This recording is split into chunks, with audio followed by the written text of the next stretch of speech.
Breaking weather news on KCAL News and CBS News Los Angeles, and a live look at the radar now as we are watching this massive storm that is moving through every part of the Southland. There's major cells that really have covered such a wide swath of our viewing area. And our Evelyn Taft has been keeping track of it all. And Evelyn, intense rain, snow, more snow. Exactly. More wind. More wind, more waterspout potential.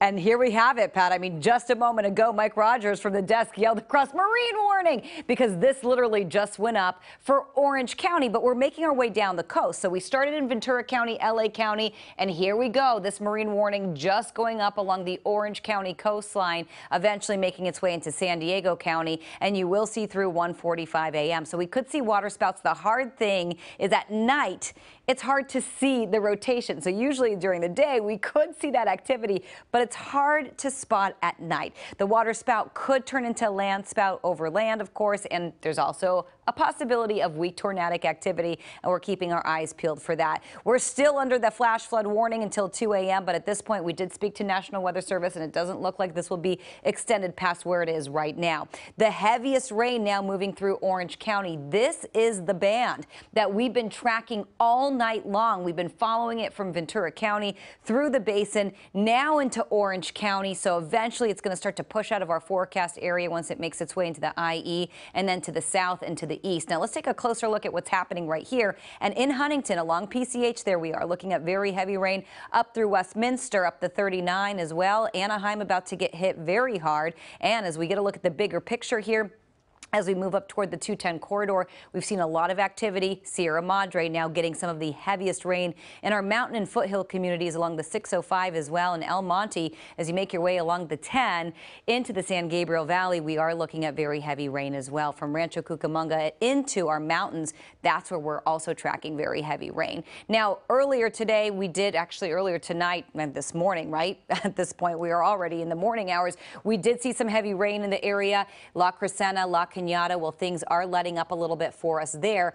I want to talk about snow, and actually a producer, Courtney, asked me a really good question just before we went on the air a moment ago and asked, what is the blue? We don't see a lot of blue when we see snow. We see a lot of white, we see a lot of pink, which is rain-snow mix, purple, and then sort of light white. Well, here we go. When we start seeing these blues, that means heavy snow, whiteout conditions. We don't get a lot of that here in Southern California. Of course, blizzard warnings, very hard to come by, maybe once a decade at most, according to the National Weather Service. And here we have it. We are looking at blowing snow visibility down to 1/4 of a mile or less.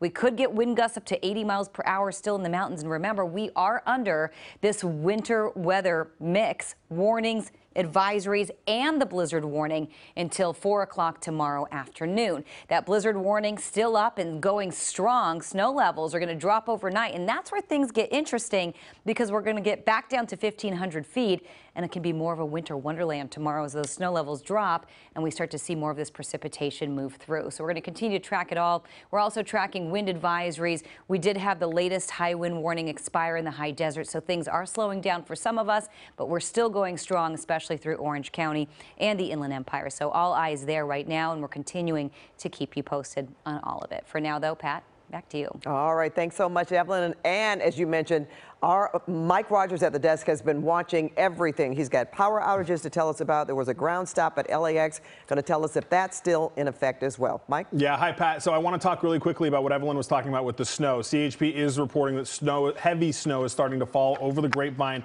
and starting to stick. So I expect that to be an issue here soon. As far as LAX, let's take a look at LAX. Still lots of water on the screen there as peak cars come into the horseshoe. If we come out to my computer, though, I can show you planes once again landing and taking off at LAX. LAX had a ground stop ordered by the FAA due to thunderstorms for a significant amount of time. Now, they also issued a severe turbulence alert as well for the planes coming in and out of there. So that appears to be moving. LAX is back and moving again. Now, power outages. LADWP and the city reporting 30,000 customers without power across the city of Los Angeles right now. All these orange circles are the power outages that are taking place. We've got 1,000 customers in our Lida, another 800 in North Hollywood area. So these are going to be the issues. 12 to 24 hours expect these to take to get power back on. As we come back out here to the desk, Pat, I very quickly want to update you on a river, or not even a river rescue, but a street flooding rescue that I was telling you about earlier. LAFD says they were able to rescue 4 people and a dog from the Sepulveda Basin. They used a helicopter to get those people out. They are safe tonight, but still lots of issues going on, Pat. Okay, Mike, hey, let's not forget to tell our viewers about the emergency alert. Yeah, right. So as we conclude our coverage here, we'll be back tomorrow at 6 a.m. But in the meantime, it's important tips to leave your phone by you. The National Weather Service, in an emergency, can issue an alerts that will come directly to your phone. So it's a good idea to sleep by your phone. If you lose power, if you've got an AM radio, our partners over at KNX 1070 on the AM dial can help you with that information as well. So as we conclude our coverage, it's important to keep your phone by you. Make sure it's charged in case you lose power, but keep that phone by you so you can get those alerts if you need them. All right, very good advice, Mike. And yes, keep it right here on KCAL News Los Angeles. We'll be back at 6 a.m. with in-depth coverage.